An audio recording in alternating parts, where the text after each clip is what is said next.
and I want to talk about this Diddy situation when it comes to these Diddy parties only. The conflation between Diddy parties and Diddy parties, which are two different things. I'm watching promoters make jokes about this. I'm watching it on Page Six, Page Six, which is owned by I think the New York Post, which is a right-wing magazine, using it. I see TMZ using it for content. We threw for them because I've thrown public parties for Diddy at clubs like Rain, at clubs like Mansion, at clubs like Crowbar, at Atlanta, at Dreams, all over the country. I've done Diddy parties, which how these people were interacting.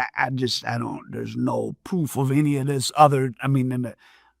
Diddy had Bad Boy, Junior Mafia and Little Kim were spin-off of Biggie, of course. And if Jacob York produced their albums, you would imagine he had some connection to Diddy.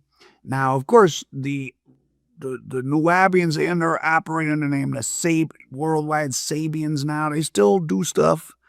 There's still some of them in Georgia. There's still some I think the final building in Bushwick may be for sale. I think I was looking on a Facebook page and there was a lot of flyers for events up until maybe 2023. It may be over in Brooklyn now, finally.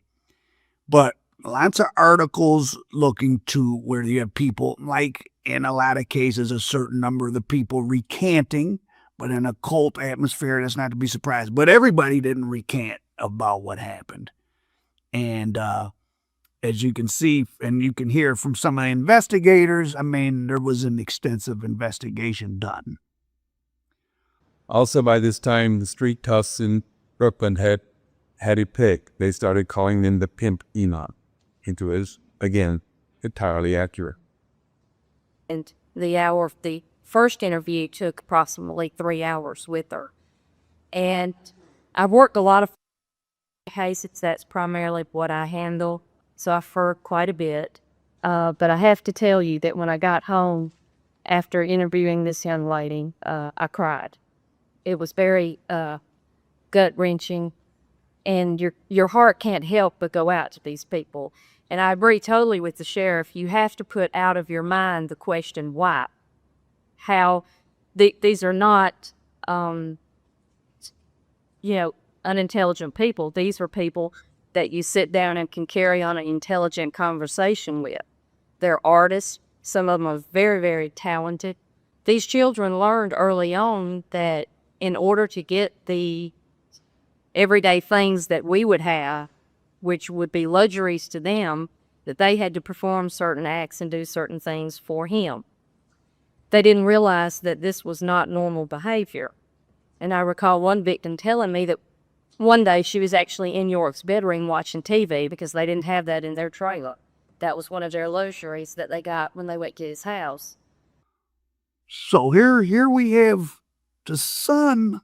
So now Dwight Z. York was convicted of 135 counts of doing you-know-what to KIDSs, which at the time, and maybe still now, is the most counts of that of anyone in American history. So his son turned him in, which is good. The pushback from people still loyal to Malachi York is that his son was mad that his father didn't support him, and especially because of the kind of music, the Little Kim, the Junior Mafia, that type of music, and that here's a picture of Jacob York supposedly on D-Rugs. They really, in this article I found, really try to make Jacob York sound bad, but there was a trial, a big one, a lot of raids, a lot of stuff happened, and so 21 Savage lived there, and Malachi York's son has been, now this is Ray Daniels' interview, as you see Ray Daniels interviewing him now.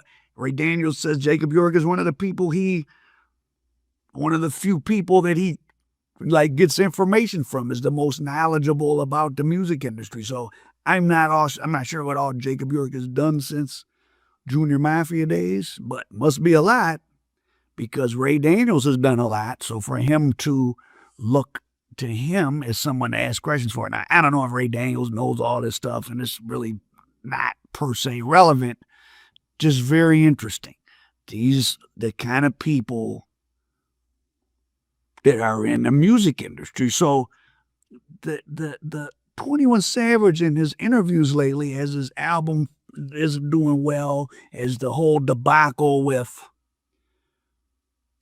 Gun is a Rat and Young Thug stood tall, but then all of a sudden the Young Thug takes the same deal as everyone else, but he's not a rat. Then he goes and gives those interviews where he just talks in a circle and sounds retarded. The Emperor has no clothes. Like, I don't know how Young Thug's ever going to be able to really have a music career.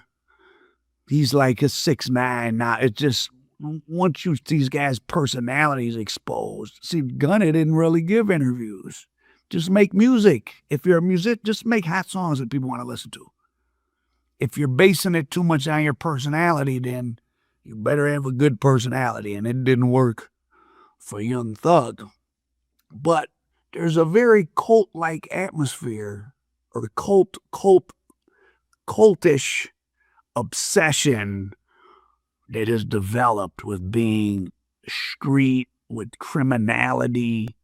Like, I'm going to be a criminal just for criminality's sake. And there's these rules you have to follow. Thou shalt not snitch, and you can't do this, and you can't, and this is how you do that. And it's almost, and people talk about it with like a religious fervor, as if they're not just talking about people committing crimes. Like, it's something else. They're not doing it for the money. It's something else. It's like a cult. I've seen that. Well, you can see it for yourself with these gang members, some of the craziest ones just going on no jumper in L.A. Like, what are they in the gang for? It ain't for money and power. It's like a cult. Like, I'm in the cult of the Crips, and I stand outside and ask people where they're from.